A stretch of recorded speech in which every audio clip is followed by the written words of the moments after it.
bata, ako nga pala ang inyong guro ngayong araw. Ngayon naman mga bata, tayo ay aawit ng Ako Ay May Lobo.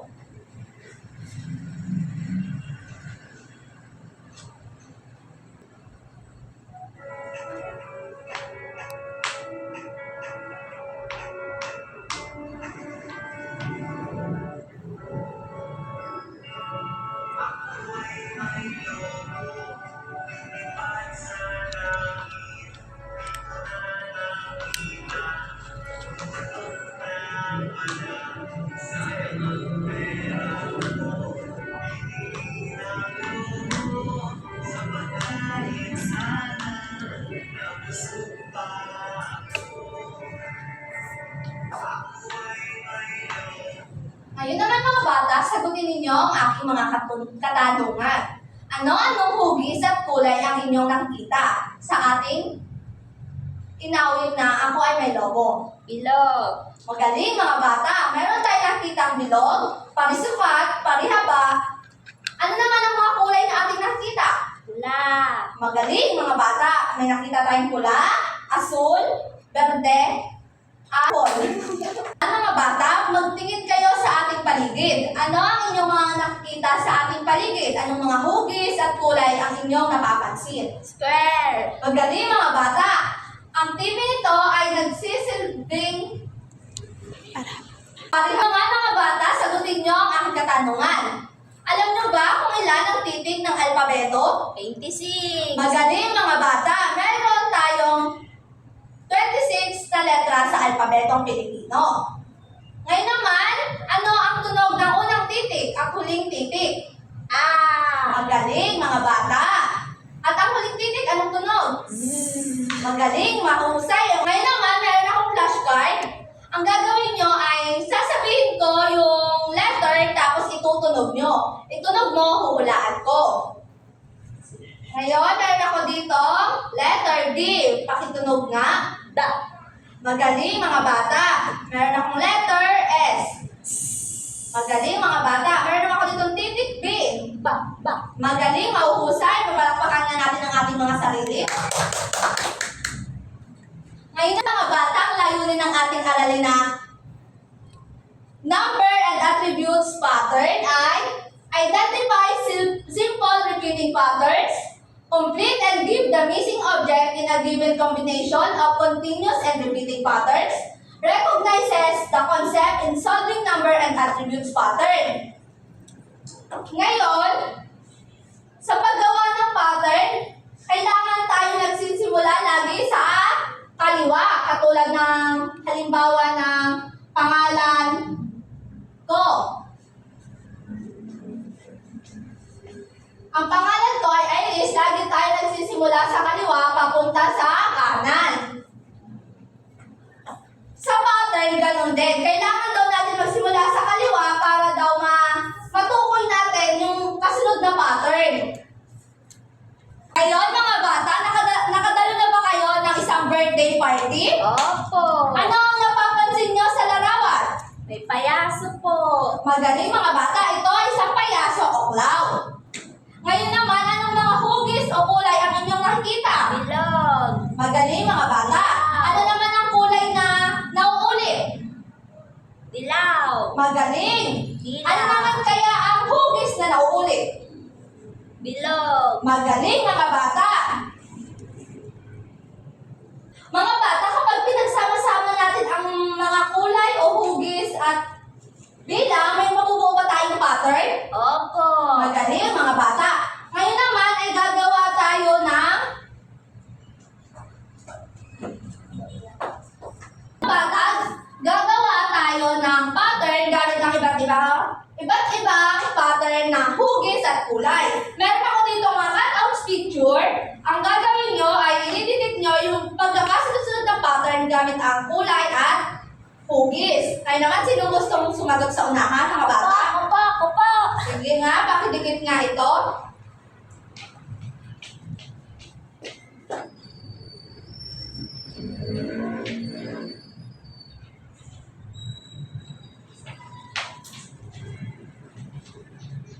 Magaling mga bata, bigyan nga natin siya ng masigabong palakpakan.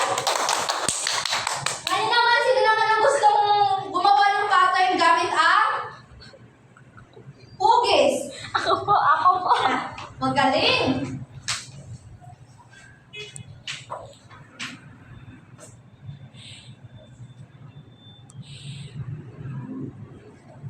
Yan, mahusay. Nagawa ninyo kung paano gawin ang pattern. Palakpakan na natin ang ating mga sarili.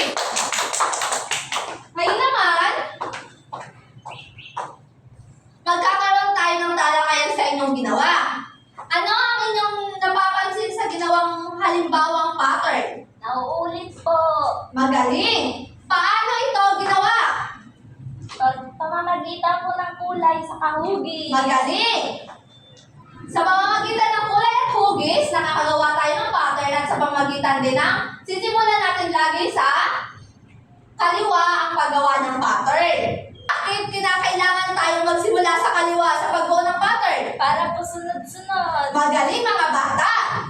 Dahil kapag nagsisimula tayo dito, is matutukoy natin kung ano yung kasunod na pattern. Mga bata, ngayon naman, ipapangkat ko kayo sa 4. Ang gagawin nyo ay, meron ako dito mga envelope na naglalaman ng mga cutouts picture ng hugis, kulay, letra, at bilang. Ang gagawin nyo ay, bubukay ng pattern sa pamamagitan ng mga cutout pictures na nasa loob nito. Okay, naintindihan ba mga bata? Ito para sa pangkat 1, hugis. Ito sa pangkat 2, kulay. At ito sa pangkat 3, letra. At pangkat 4, bilang. Ngayon naman, meron tayong rubric sa pagpuntos ng ating gagawing pangkatang gawain. Ang una ay lubos na nagpapakita ng pagiging malikhain sa paggawa. 5 puntos daw yon. Pangalawa ay nagpapakita ng pagiging malikhain sa paggawa o 4 na puntos daw yon. Saan naman sa 3 puntos ay nagpupursige maging malikhain sa paggawa. At sa kulang ang pinamalas na pagkamalikhain ay 2 puntos lamang. At hindi nagpamalas ng pagkamalikhain, 1 puntos lang daw yon. Ngayon mga bata, maaari nyo bang idikit ang inyong mga pangkatang gawain sa pisara? Hindi ko na ipapadikit. Mahusay na ang gawa ninyo ang pangkatang gawain. May katanungan ako sa inyo. Paano nakikilala ang isang disenyo o pattern? Pamamagitan po ng kulay at hugis. Magaling mga bata! Mga bata, ano napapansin nyo sa larawan? Classroom. Magaling! May kulay ba kayong napapansin? Opo. Anong kulay ito? Isang kulay lang po. Magaling! Isang kulay sa tingin ninyo. Pakiramdaman nyo ang classroom na isang kulay. Sa tingin ninyo, masaya ba ang classroom na iisa lang ang kulay? Kulay black? Di po. Yan, magaling mga bata. Parang ang lungkot tingnan, di ba? Ang lungkot sa pakiramdam kapag iisa lang ang kulay. Opo. Mga bata, ngayon naman gagawa tayo ng pagsusulit.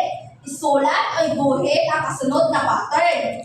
Pang-una, pula, dilaw, blank. Aso. Magaling. Pangalawa, A, B, C, blank. B.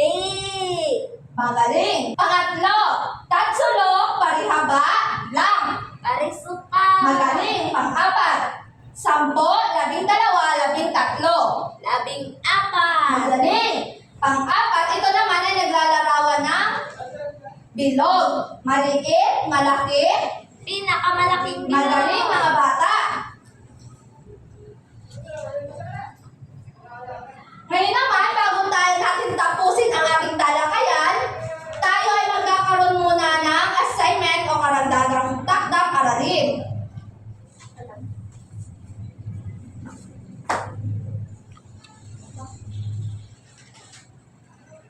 Ang ating takdang aralin ay bago natin tapusin ang ating talakayin, gagawa muna tayo ng takdang aralin o assignment. Gumawa ng sariling pattern gamit ang titik, bilang, kulay at hugis. Halimbawa, M, N, O, blank. Ang kasunod na ay P. magaling mga bata. Sa inyong kwaderno, gagawa kayo ng mga halimbawa ng pattern. Mga bata, may katanungan pa ba? Wala na po. Ngayon naman, tayo na ay maghandang umuwi. Ang mga basura sa ilalim, pakipulot, pakidala paglabas.